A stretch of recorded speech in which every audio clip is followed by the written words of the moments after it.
வெளிநாட்டிலேருந்து வந்து நம்ம சொந்தக்காரங்க நமக்கு ஒரு டின் மீன் கொடுத்தாங்கங்க. இது லைட் மீட் டூனா ஃபிஷ்ஷுங்க.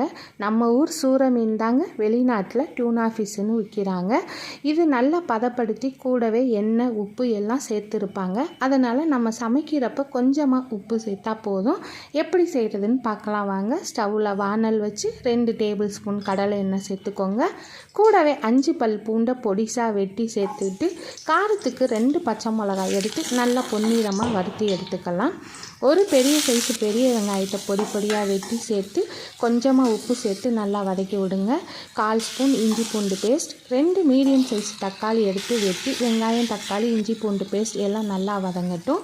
வதங்கினக்கப்புறம் கொஞ்சம் மஞ்சள் பொடி, கொஞ்சமாக காரத்துக்கு மிளகாய் தூள் சேர்த்துட்டு வதக்கி விட்டுட்டு நம்ம தின்மீனையும் சேர்த்து நல்லா மசாலாவில் பரட்டி விடுங்க. 10 நிமிஷம் சிம்மில் வச்சா போதும். தண்ணி சேர்க்க தேவையில்லை ஃப்ரெண்ட்ஸ். நீங்களும் ட்ரை பண்ணுங்க.